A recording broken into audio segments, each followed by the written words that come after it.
que l'homme est le chef de la femme, et que Dieu est le chef de Christ.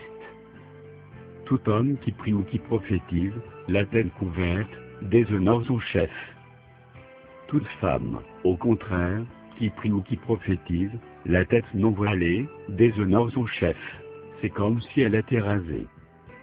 Car si une femme n'est pas voilée, qu'elle se coupe aussi les cheveux. Or, s'il est honteux pour une femme d'avoir les cheveux coupés ou d'être rasée, qu'elle se voie au royaume de Dieu. Comme il se trouvait avec eux, il leur recommanda de ne pas s'éloigner de Jérusalem, mais d'attendre ce que le Père avait promis, ce que je vous ai annoncé, leur dit-il. Car Jean a baptisé d'eau, mais vous, dans peu de jours, vous serez baptisés du Saint-Esprit. Alors les apôtres réunis lui demandèrent, Seigneur, est-ce en ce temps que tu rétabliras le royaume d'Israël? Il leur répondit, ce n'est pas à vous. Le lendemain, les chefs du peuple, les anciens et les scribes, s'assemblèrent à Jérusalem, avec Anne, le souverain sacrificateur, Caïphe, et Jean, Alexandre, et tous ceux qui étaient, de la race des principaux sacrificateurs. Ils firent placer au milieu de Pierre et Jean, et leur demandèrent, par quel pouvoir, ou au nom de qui avez-vous fait cela? Alors Pierre, rempli du Saint-Esprit, leur dit, chef du peuple, et ancien d'Israël, et d'Égypte, et il en fit sortir par son bras puissant. Il les nourrit près de 40 ans dans le désert. Et, ayant détruit cette nation au pays de Canaan, il leur en accorda le territoire comme propriété. Après cela, durant 450 ans environ, il leur donna des juges, jusqu'au prophète Samuel. Ils demandèrent alors un roi. Et Dieu leur donna, pendant 40 ans, Saül, fils de Kis, de la tribu devant l'arche. Ils sacrifièrent des brebis et des bœufs, qui ne purent être ni comptés, ni nombrés, à cause de leur multitude. Les sacrificateurs portèrent l'arche de l'alliance de l'Éternel à sa place, dans le sanctuaire de la maison, dans le lieu très saint, sous les ailes des chérubins. Les chérubins avaient les ailes étendues sur la place de l'arche, et ils couvraient l'arche et ses barres par-dessus.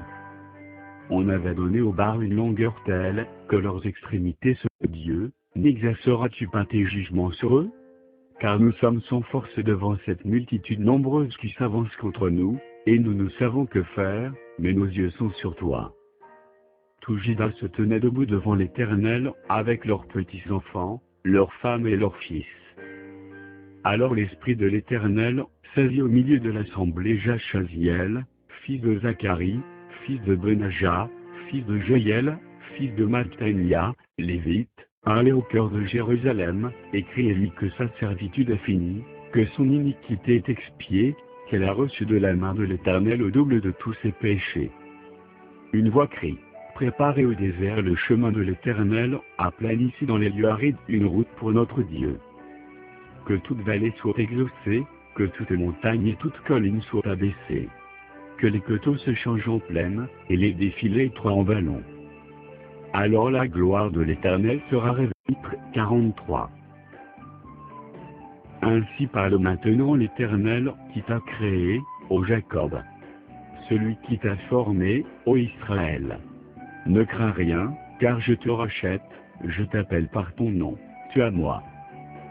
Si tu traverses les eaux, je serai avec toi, et les fleuves, ils ne te submergeront point.